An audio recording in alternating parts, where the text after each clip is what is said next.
Au nom du Père et du Fils et du Saint-Esprit. Amen. Que la paix et la joie du Christ ressuscité soient toujours avec nous tous. Mes chers frères et sœurs en Jésus-Christ, nous continuons la méditation, la prière que nous avons commencée. La prière fondée sur la méditation du psaume 50. Aujourd'hui, mes chers frères et sœurs en Jésus-Christ, nous allons méditer du verset 12 au verset 15. Le Seigneur nous appelle puisqu'il vient pour juger le monde. Mais il ne va pas nous surprendre. Chers amis, il nous fait connaître, il nous avise.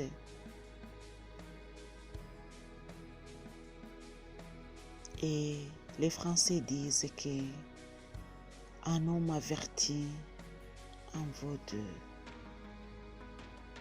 Mes chers frères et sœurs en Jésus-Christ, je suis Marie-Louise Moumalalongo. Je viens pour vous rappeler qu'un homme averti en vaut deux.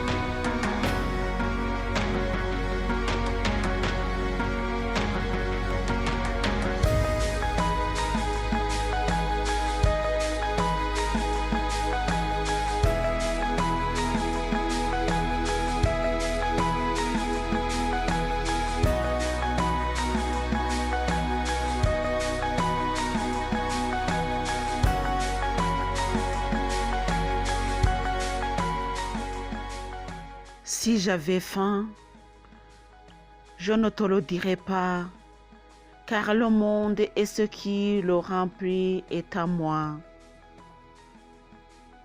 Vais-je manger la viande des taureaux et boire le sang des boucs? Offre à Dieu la louange comme sacrifice et accomplis tes vœux envers le Très-Haut. Puis, appelle-moi au jour de la détresse et je te délivrerai et tu me glorifieras.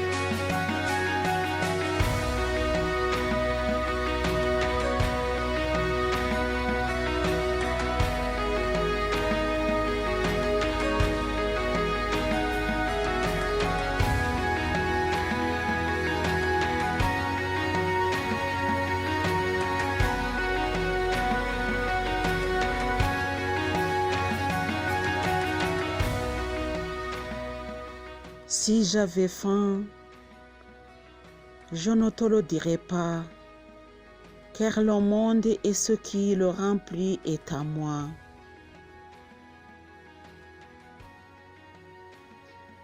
Vais-je manger la viande des taureaux et boire le sang des boucs?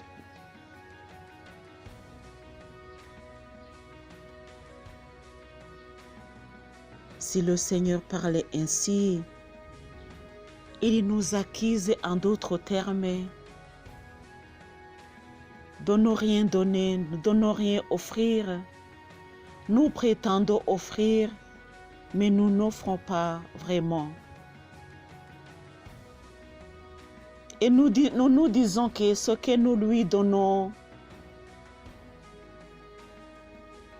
c'est ce qui lui fait vivre.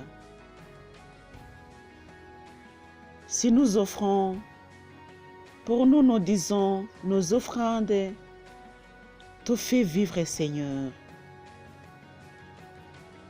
Et lui, il dit que ce n'est pas vrai. Parce que ce n'est pas qu'il a faim, qu'il a que tes offrandes. Jésus dit, si j'avais faim, je ne te le dirai pas, car le monde et ce qui le remplit est à moi. C'est lui le créateur de toutes choses. S'il a besoin de quelque chose, il peut lui-même le retrouver sans toutefois passer par toi. Et s'il te demande de faire quelque chose, c'est pas parce qu'il en a besoin vraiment. C'est par ta grâce, c'est par sa grâce, c'est par sa bonté, c'est par sa miséricorde qu'il accueille quelque chose provenant de toi.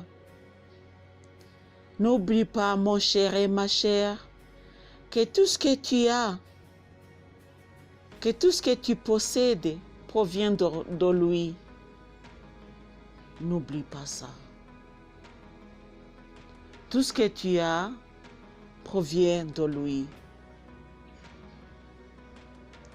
Et plusieurs fois, tu te dis que ce que tu lui offres, c'est ce qui lui fait vivre. Ce n'est pas vrai. Le Seigneur est Dieu. Il est créateur de toutes choses. Et ce que tu lui offres, c'est lui qui te le donne. Nous chantons tous les jours que nous lui offrons des sacrifices provenant de nos mains. Et nos mains, c'est lui qui nous a créés. Et c'est lui qui donne sa bénédiction à ce que nous faisons au travail de nos mains et que, à la fin, nous trouvons ce que nous pouvons lui offrir. Il pouvait avoir ses offrandes sans toutefois passer par toi. Lui, il te donne pour que tu lui donnes. Au fait, c'est lui qui se donne ses offrandes parce que c'est lui qui te donne ce que tu offres. Mais malgré tout ça, tu accueilles et tu ne veux pas lui donner. N'oublie pas que s'il avait faim, il ne te le dirait pas. Il est le Tout-Puissant. Il peut même venir aujourd'hui et prendre ce qu'il veut chez toi.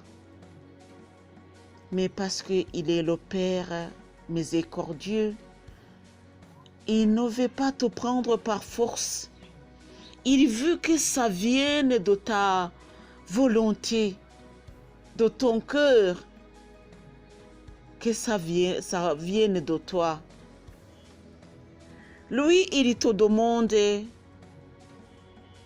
ne rien lui donner, mais de te donner toi-même.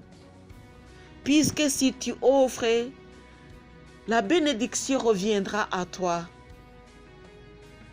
Chers amis, méditons à comment nous offrons nos offrandes et comment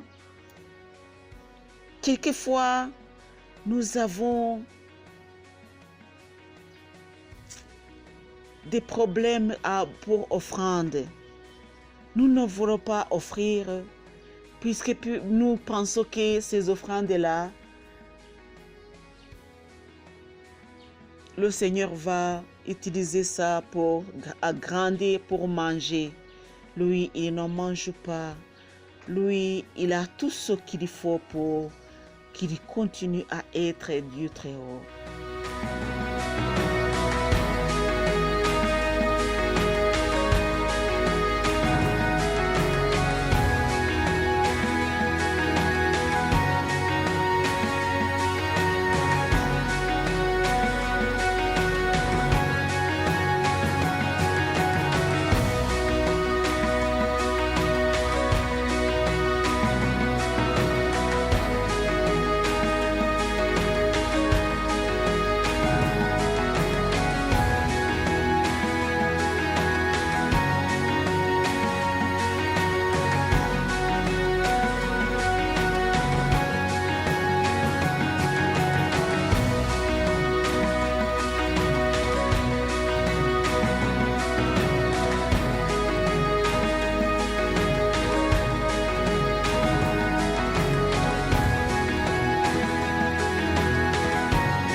Offre à Dieu la louange comme sacrifice et accomplis tes vœux envers le Très-Haut.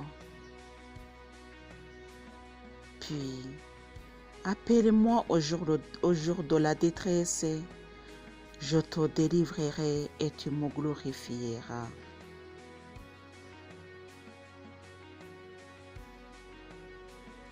Conseil que Dieu nous donne. Offre-moi la louange comme sacrifice.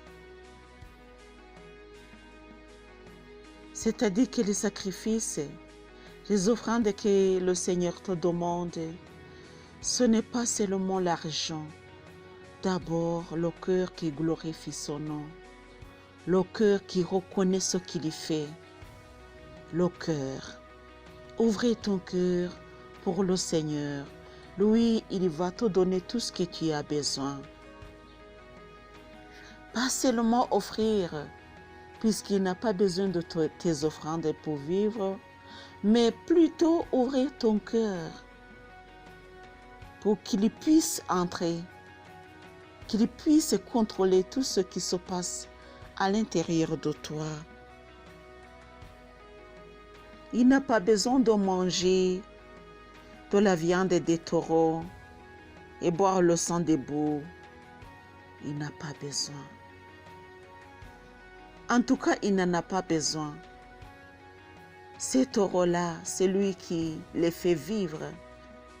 Il peut ordonner que ça s'arrête et la respiration s'arrêtera tout à coup.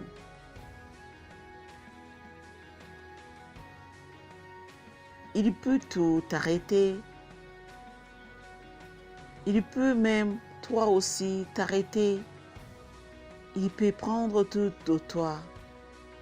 Mais s'il n'accepte pas que ça soit comme ça, c'est qu'il t'aime. Il veut que tu travailles pour son royaume. Travaillons pour le royaume du Seigneur, glorifions son nom, toujours et à jamais. Et il dit, si tu fais comme ça, appelle-moi au jour de la détresse. C'est-à-dire que il sait que nous avons de la détresse dans le monde des ténèbres et que nous avons besoin de son secours. Nous avons besoin de lui pour nous protéger. Il dit, je te délivrerai et tu me glorifieras. C'est lui qui va te délivrer de tout mal. C'est lui qui va te faire du bien. Et toi, tu glorifieras son nom puisqu'il te fera des merveilles. Chers amis, continuons la méditation tout en méditant sur le troisième mystère douloureux, le couronnement d'épines. Jésus a été couronné pour toi, pour moi, à cause de mes péchés. Reconnaissons que nous sommes pécheurs et demandons pardon à Jésus.